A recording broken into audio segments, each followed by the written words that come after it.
past weekend's NFC and AFC Championship games. These were the final two NFL playoff games heading into the Super Bowl, Super Bowl 59 matchup, which will be in 2 weeks on Sunday. So, in our first game from this past weekend, we had a battle between the Washington Commanders and their divisional opponent, the Philadelphia Eagles.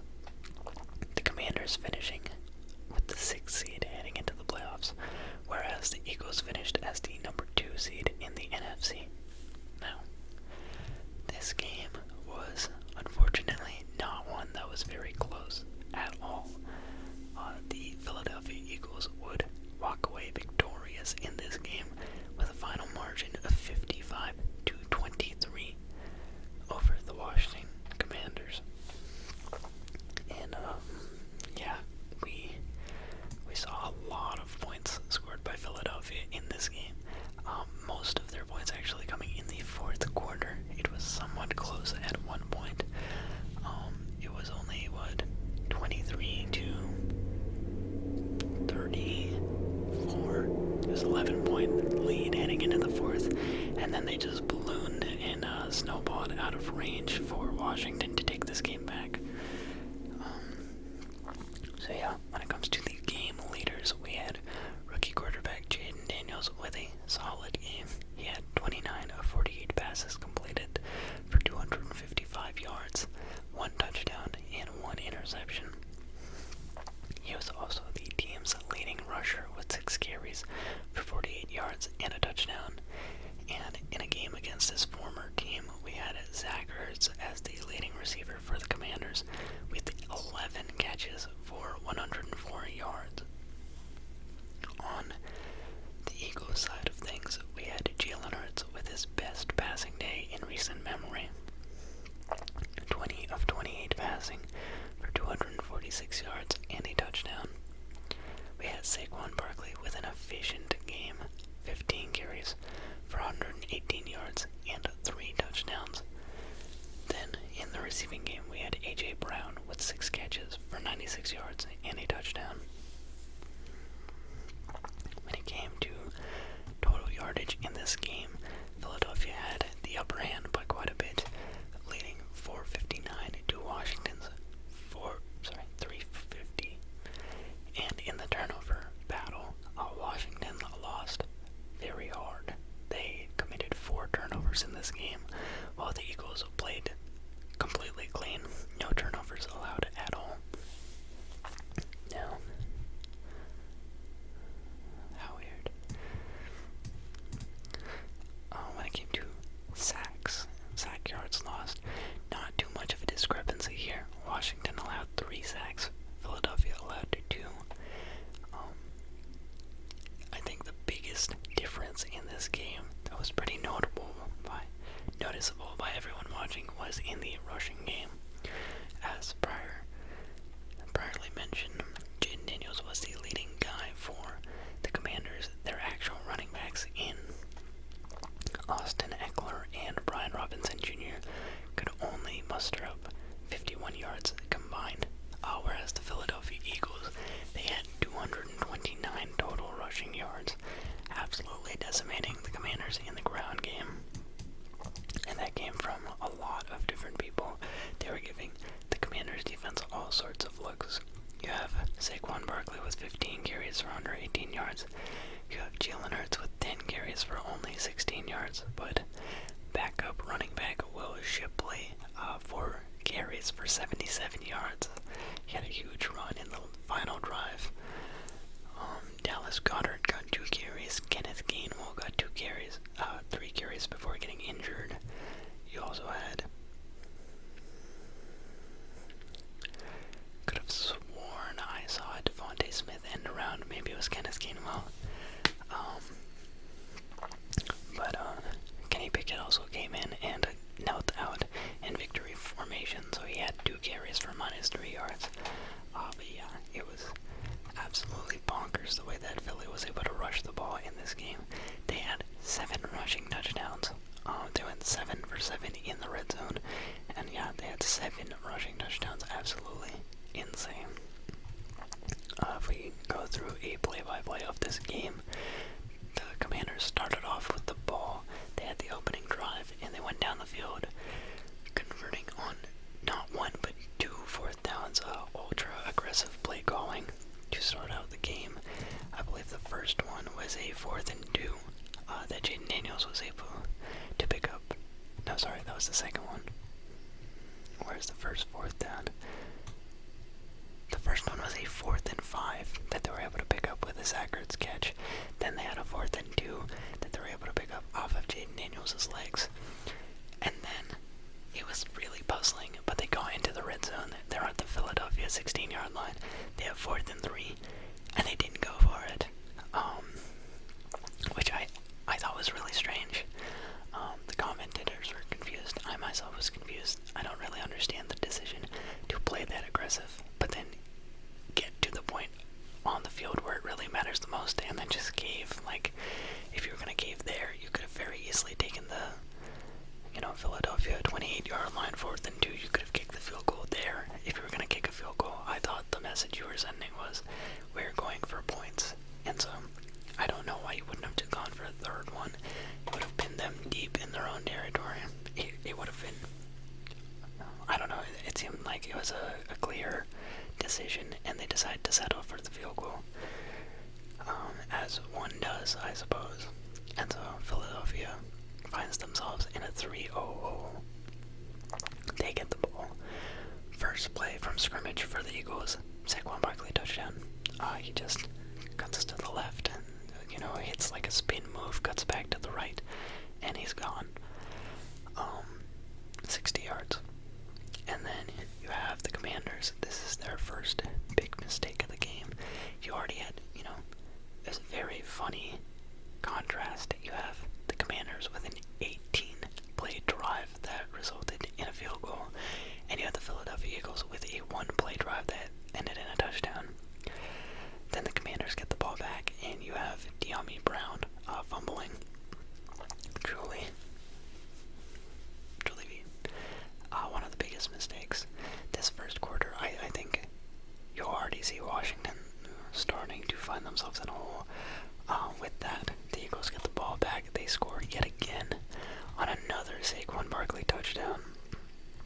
So now they're up 14-3. The Commanders, they need something to go right for them.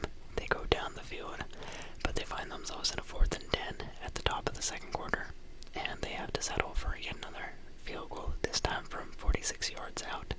So down 8 at this point, 14-6. The Eagles take over. They go down the field, and they are facing a 4th and 15 after Jalen Hurts' sack. So they send Jake Elliott out for a 54-yard field goal, which surprisingly would be his longest field goal in this season. I guess he's not having that great of a year, and he misses it. He does not hit it. So the Commanders get the ball and drive down the field, and all of a sudden they look like they are back in this game. It looked like disaster for them early on. Got a 36-yard touchdown to Terry McLaurin. They go for the 2-point conversion to make it an even game, but they don't get it. So now they're losing 12-14, and at this point, things don't seem that bad. The Eagles get the ball back. They, have a pretty long drive, a 12-play drive that results in a tush-push touchdown. You've got Marshawn Lattimore getting called for unnecessary roughness at the end, and they try to go for 2 as a result, because it's half the distance to the goal line, and Jalen Hurts is not able to get the tush-push this time, so stays an 8-point game. And this is like the second big mistake that Washington makes, where they fumble. Jerry McNichols on the run back from the kickoff, he gets stripped and fumbles, and it's recovered by Will Shipley on the Eagles. So what would have been Washington's ball down 8 with a few minutes left, with a minute and 44, they could have maybe scored scored a field goal, made it a 5-point game. Maybe they could have scored a touchdown, make it a 2-point game, a 1-point game, a 0-point game. All these great scenarios they could have been in, and now Philly gets the ball back. Horrible for the Commanders. And then the Eagles are able to drive right back down the field, and they score yet another touchdown, this time an A.J. Brown touchdown. I wonder what that noise is. Someone's like fishing for a fork and knife or something crazy. I literally have no clue what that noise could be. This is what I get for not having the noisemaker on. Anyway, then, yeah, Washington can't really do all that much. They just have to try their best with 39 seconds left on the clock, and they're able to manage a field goal, but heading into halftime, they are down 15-27. Not ideal. I mean, 15 points isn't even that bad. You scored 3 field goals and a touchdown. Not honestly that bad of a production in a first half, but Philadelphia scored 27 points, so you are going to feel a little bad about your defense. Start of the second half, the Commanders are able to at least force a 3-and-out, but then they have a 3-and-out of their own, and Philadelphia has 4 plays, and then they score yet another touchdown, their 5th touchdown of the game at this point, on a Jalen Hurts goal line rush. Yeah, it's starting to look dire. Now down 19. The Commanders need a couple things to go their way for this game to be within reach at all. So they go down the field, they score a touchdown. It is now 23-34, and there's 5 minutes left in the third. They give the ball to Philadelphia, and after a 7-play drive, they're able to force the Eagles to punt, which is huge. You're, down 11. You score on this next possession. It is a 1-possession game. Heading into the fourth, it'll be, huge. It's really still within reach at this point. But this is like the biggest back-breaking turnover of the game. You've got Austin Eckler in at the most important drive for the Commanders, fumbling the ball at the 50-yard line. It gets recovered by the Eagles, and I think with that, the game felt finished. I want to say that, I was hopeful for a Washington comeback. I knew in the last 2 matchups between the Eagles and the Commanders, there had been one team that scored 20 points in the fourth quarter. The first time it was the Eagles in their victory. The second time it was the Commanders in their victory. So I had a feeling like it's not over till it's over. There's going to be one team that really goes off in the fourth.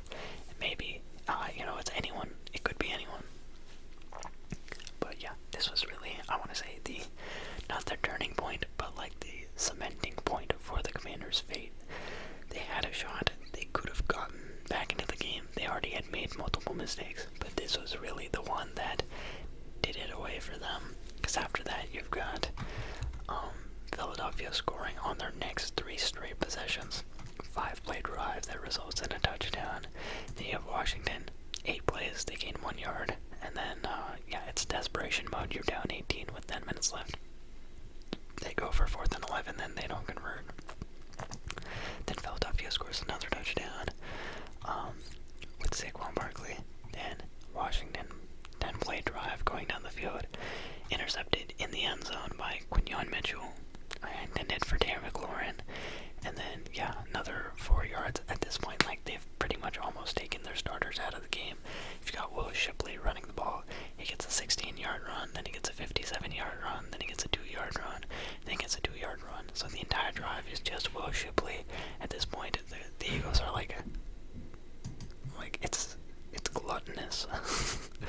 And then, another turnover on downs. I don't even know why they're going for it at this point. The Commanders, I think they had Marcus Mariota in, and they still decide to go for it to give a ruse that they're trying, but they weren't. And that was the end of the game. So all in all, competitive at times.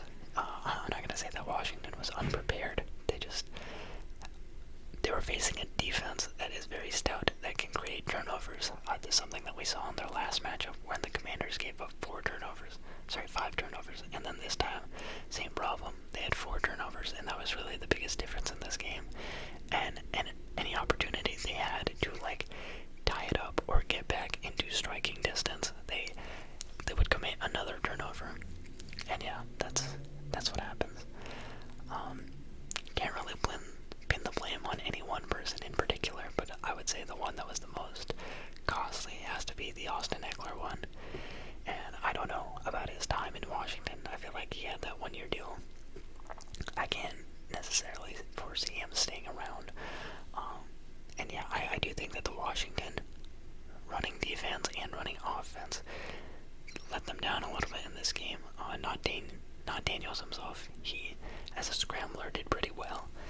But I think that Eckler and Brian Robinson Jr. as a 1-2 punchers, they were not very effective. And between Saquon and Will Shipley, the Commanders got stampeded. And yeah, there are other questionable decisions, like in the first quarter, that first drive of the game.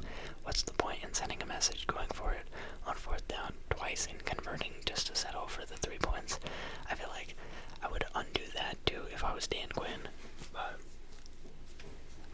it was a great season. It was a magnificent season for the Commanders. I'm sure we'll see them playing in the playoffs again next year. It's going to be hard to get back to this point exactly, but they had a great job. Should absolutely be proud of what you accomplished, what the future looks like. You got one of the best rookies of all time under the belt. Hopefully he doesn't have a huge sophomore slump or anything like that.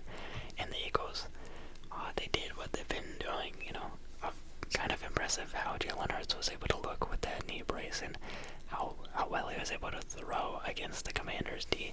That part I wasn't expecting, but the efficient running and ultimately the victory for the Eagles were things that I had a feeling would happen. Even the turnovers was just something that was notable from this last matchup between the two teams. And yeah, you've got Philadelphia returning to their second Super Bowl in 3 years. Yeah, so congrats to the city of Philadelphia, to all the Eagles, and see you in the Super Bowl. Alrighty, and now we are ready to move into the second game of the day, which was the Buffalo Bills challenging the Kansas City Chiefs. This is a matchup between the number 1 and the number 2 seeded teams in the AFC being played at Arrowhead. So we've seen this saga many times before. Josh Allen and Patrick Mahomes, they've both played each other 8 times at this point. Josh Allen being 4-1 over Mahomes in the regular season, but Mahomes being 3-0 over Josh Allen in the postseason. So it was a matter of finding out, would Josh Allen finally get his one win in the postseason? And unfortunately, no. That question was answered, and Josh Allen will have to wait yet another year. You've got the Kansas City Chiefs winning this game 32-29 in a very close fought and very good game, in my opinion. The first game, much more of a blowout. The second game,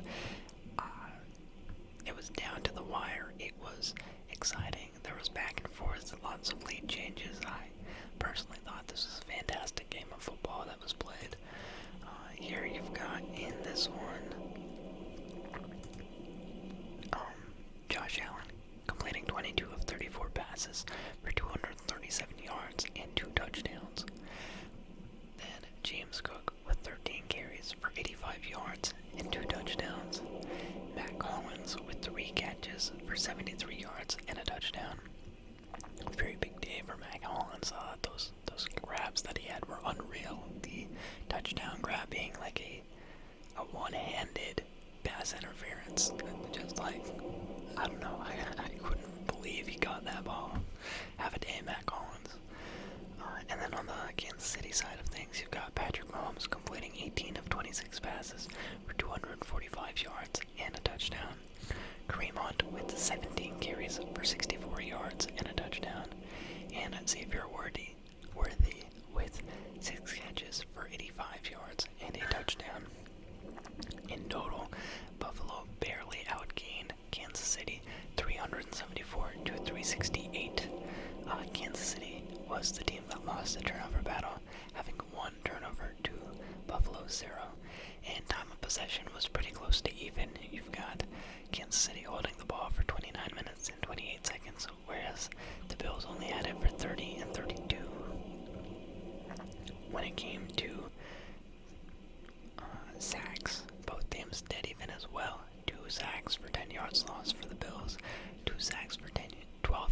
lost to the Chiefs. Both passing and running almost dead even as well. 227 for the Bills, 233 for the Chiefs. Rushing game, you have a slight edge to the Bills, 147 to 135 over the Chiefs. And in terms of red zone, the Bills were 3 of 3 in the red zone, while the Chiefs were 4 of 6. And in penalty yards, you had the Bills with 6 penalties for 48 yards, and the Chiefs with 5 penalties for 21 yards. So top to bottom, a lot of these stats being very similar. Another key one, you have the Bills being 5 of 14 on third down, and the Chiefs being 5 of 9 on third down. So the Chiefs being over 50% on third down, the Bills closer to that of 33%. And we see that the Bills went for it 6 times on fourth down, converting 4 of them, and the Chiefs were 1 of 1 on fourth down. Now if we take a look at the game flow, you have the Bills starting off with the opening possession of the game. Josh Allen looks very shaky. Some nerves for sure. He throws 2 near picks in the opening drive, and the Bills end up having their first 3 and out of the game.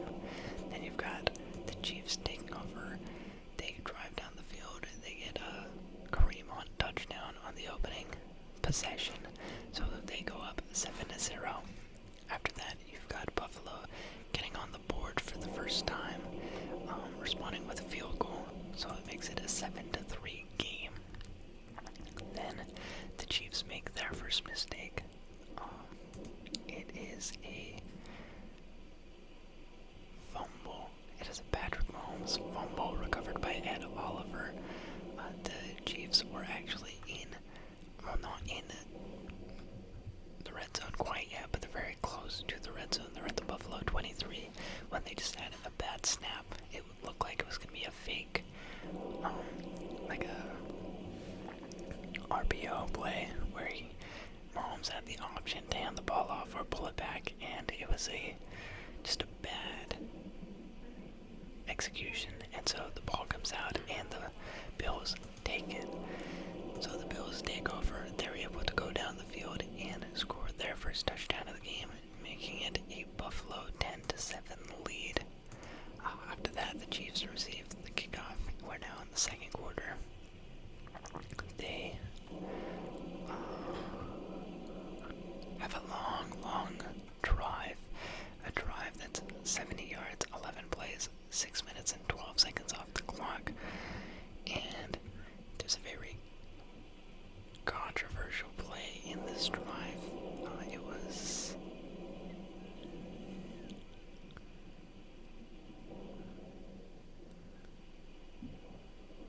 Was it this drive? No, it's the next drive. Okay, never mind. My bad.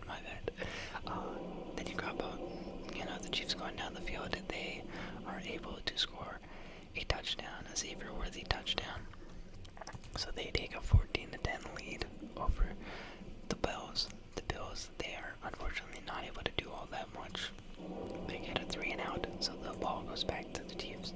And now the Chiefs, with 3:39 left in the first half, they have the ball. They are taking it down the field, and on 3rd and 5. They had a huge run back. Yeah, I forgot about that. You've got on the punt, Sam Martin punts it 45 yards to Remigio, and Remigio is able to run it back for 41 yards, setting up the Chiefs at the Buffalo 34-yard line. So instantly they are in field goal range. That's going to be about a 51-yard field goal, which is something that Butker can do.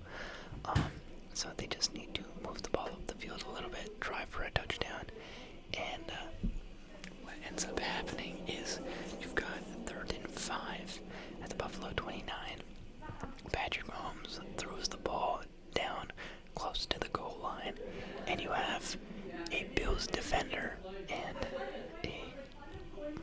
wow, it's gonna get really loud in my apartment.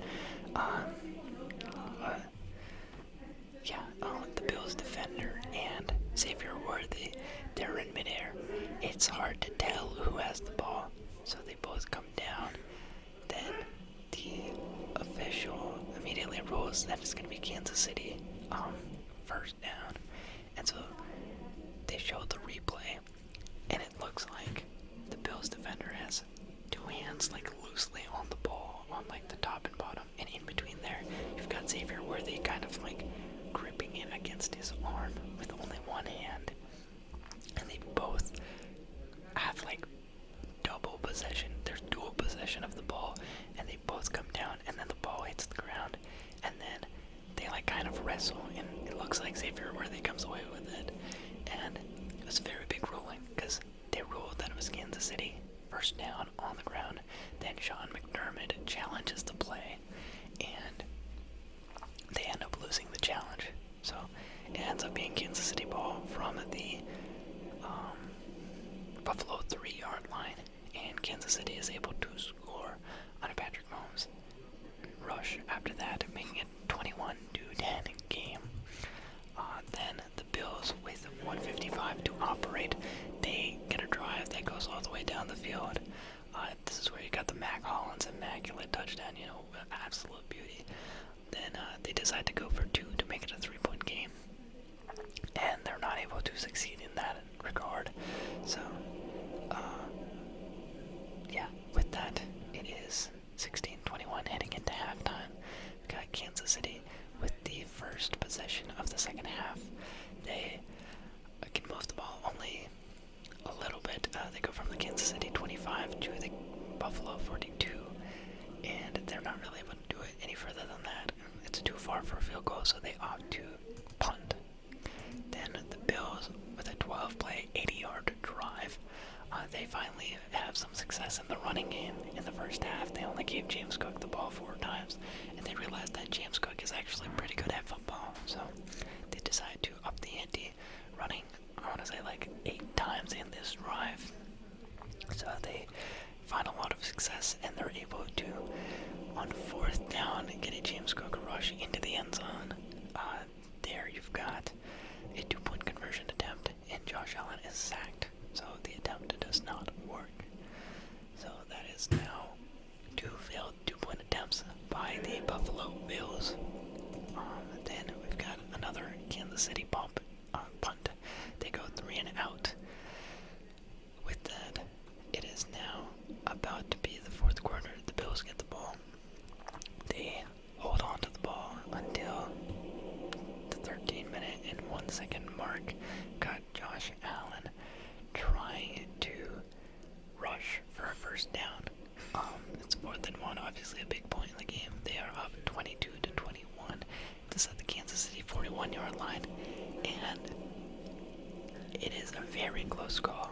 Josh Allen takes it. They kind of do the same thing on every single Josh Allen run in this game. It's always, get the ball, go slightly to the left, and try and get the 1 yard. They went for a 4th and 1 earlier in this drive where Josh Allen went over the top. He just jumped over everyone, nearly fumbled, but he was able to gain the yard. And it was just, this time he tries to go left. He's backpedaling there, and there's no clear way of seeing if he got it or not. The officials rule that he was short of the line to gain, and on official review, they said that the call stand and stood. So that left the ball to the Kansas City Chiefs, and they got the ball. They were able to go down the field, and they had another touchdown, this time it was just another Patrick Mahomes rushing touchdown. That gave them a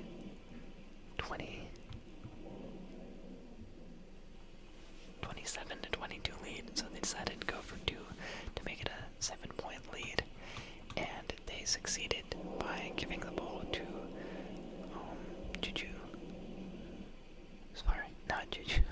Justin Watson in the back of the end zone. And so with 10 minutes and 14 seconds left, Buffalo got the ball back. They now have to score a full touchdown and stay in the game, and they were able to do that. They were able to rush with a good amount of success. They had a short pass to Ty Johnson that went on for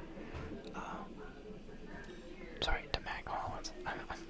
There's a lot of noise in my apartment. I'm having a tough time writing. Another big play to Mac Hollins, 32-yarder to Mac Hollins to set them up at the Kansas City 4.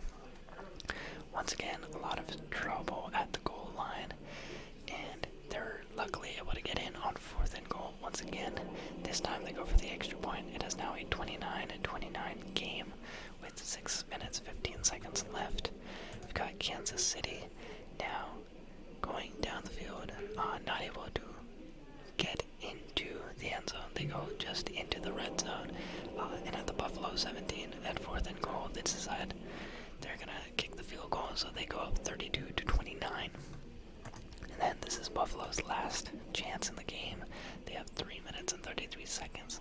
I want to say Kansas City only has like one timeout though, so if they're able to get into field goal range, they can actually apply pressure by starting to do the run out of time tactics, try and leave Kansas City with no more than 13 seconds on the clock, that kind of thing. And they get the ball, and they kind of just throw it over and over and over. Obviously, you have a lot of time. I want to say Buffalo had all their timeouts, and they just could not gain the yards. They started the Buffalo 30.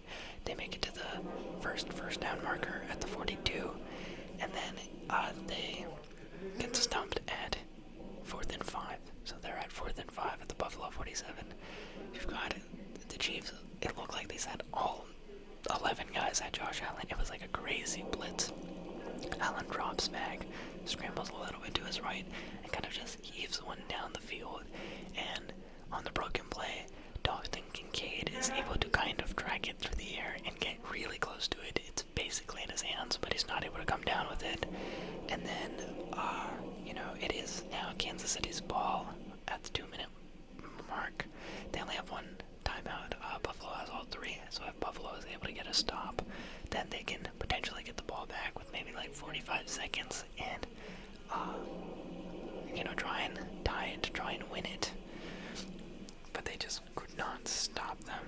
You got Samaje Perine getting the game clinching, catch? Yeah, Patrick Mahomes, short left pass to Samaje Perine for 17 yards, and that iced the game. So the 4th time this game has happened, the Buffalo Bills versus the Kansas City Chiefs, Josh Allen versus Patrick Mahomes. All 4 times Patrick Mahomes has emerged victorious in this duel. It's going to be devastating if you're a Bills fan. It was a great game. As always, these games are great, close fought, down to the last second, last drive. There's always a chance that anyone can win it, and the Chiefs happen to come out on top every single time. And I do think that people are going to turn to the officiating, but I personally don't think the officiating was that bad in this game. The 2 big plays that people will talk about, or I've seen people talk about, is going to be that Xavier Worthy catch and that Josh Allen 4th down marker, where he got marked. They did not give him the first down. And I think the difference between this game and the game before this is those are football plays, those are football calls. It's always been hard to establish what is a catch, what is not a catch. It has always been hard to determine, just based on camera angles, if people are able to get to the line.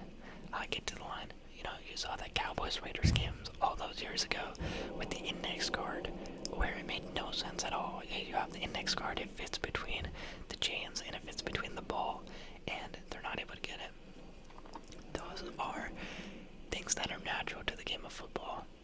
I think the officiating in the Texans and Chiefs game was more frustrating for me personally, because it was not related to football really. You've got these ticky-tacky fouls that are changing in the course of the game because you have unnecessary roughness and roughing the passer penalties that are just downright lame. This is football, this is a sport of football, there's gonna be contact. I don't want to see stuff like that. Give a team 15 and 10 yards, because it's pathetic. Those were pathetic fouls.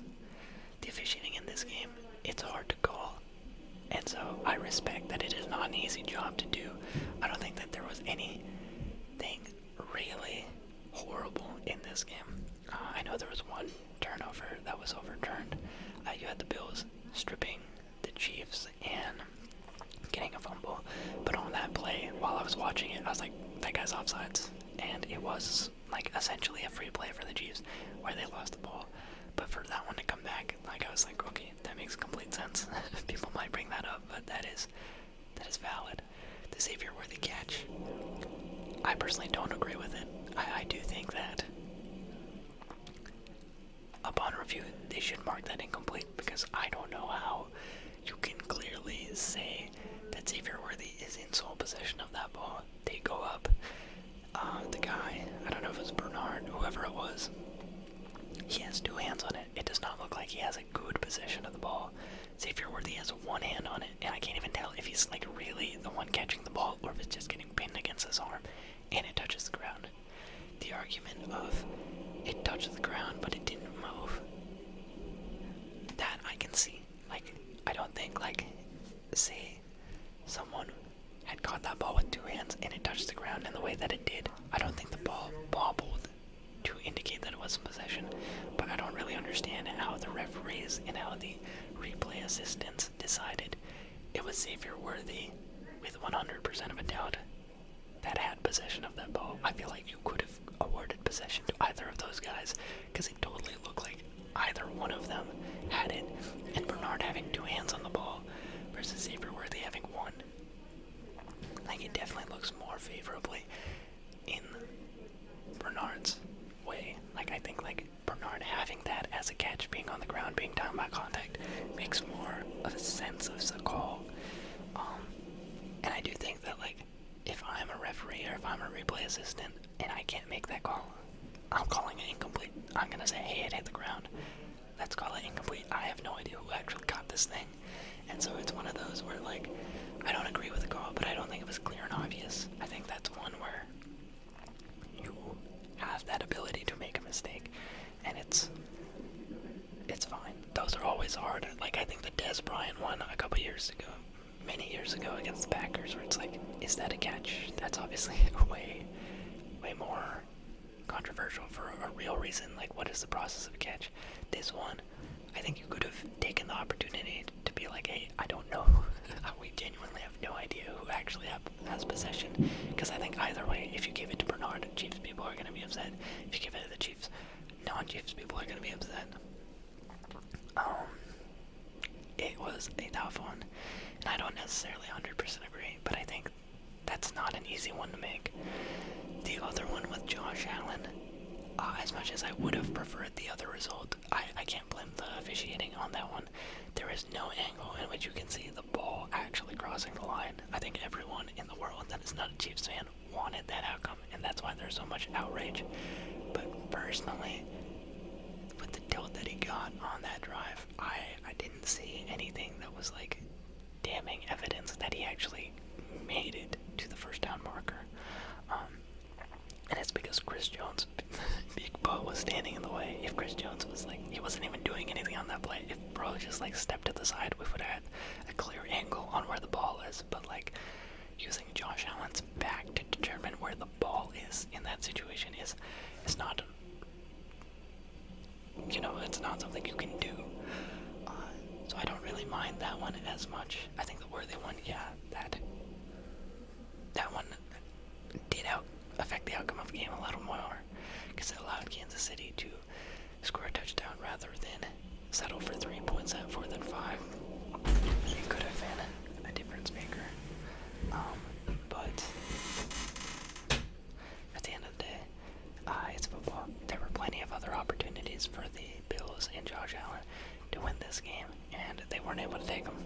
I think you think about the short distance plays that they were running. I want to say there was like 5 4th and 1, 3rd and 1, 2nd and 1 situations where we just saw the Bills not able to execute. They were very bad in those short yardage situations. Run better plays on those. We saw them struggle multiple times with their version of whatever the tush push was. They couldn't convert on either of their 2-point attempts. That's 4 points off the board. And with the game on the line, Dalton Kincaid did have a chance to make a play on the ball, and he just couldn't get in. So it's not like you were robbed of this game. There were a lot of opportunities where you could have set yourself up for success. And it's definitely a gut-wrencher that you didn't come out and thought, I was rooting for the Bills. It didn't happen. But I don't think that this one was necessarily taken away from them. I think that, they had every opportunity. Even at the end of the game, like Dalton Kincaid doesn't come down with that catch. You have all 3 timeouts. You just need to get a stop, get the ball back, have a chance to make history, and they couldn't do it. So at the end of the day, it was just Kansas City with a slight advantage in execution. And you have to live with it. Nothing you can really do. I feel like other weeks you can definitely say like Kansas City has benefited from unfair things. Maybe this one, the opportunity was there. Buffalo had it in their sights. They were able to be down in this game, climb back into this game. They had the opportunity to take control, but just needed to be better in short yardage situations and on your 2-point attempts. And even maybe just come down with that last catch. Any of those go in your favor. You could have had it, but you'll have to wait another season. And yeah, that's about it. We've got, once again, a Kansas City and Philadelphia Eagles Super Bowl on the horizon. Last time, the Chiefs were able to win that game. A very nice game. Jalen Hurts played amazing. The Chiefs played alright. It did come down to a little bit of a ticky-tacky foul. But I think that one, I do agree with the call. I do agree that James Bradbury grabbed Juju Smith-Schuster. It's one of those where, like, in real time I didn't see it, but they slowed it down, and it's like, maybe it's slightly light, but I do agree with it. And yeah, we'll have to see how this one plays out. I think there is a lot of fatigue, a lot of Chiefs fatigue, because they're so good, they're so dominant, and they've rerun 2 of their Super Bowl matchups. It's not something that's really ever happened, where you have like a Super Bowl matchup and then you just get like a rerun of it a couple years later. We've seen them play the 49ers twice. We're now going to see them play the Eagles twice. But the Eagles have a new roster. They've got new coaches. It's going to be a different game, nonetheless. And we'll have to see how it pans out. So yeah, thank you for watching. If you enjoy content like this, feel free to like, comment, and subscribe. I'll be putting out more videos as the weeks progress. And yeah, thanks for watching. I'll see you next time.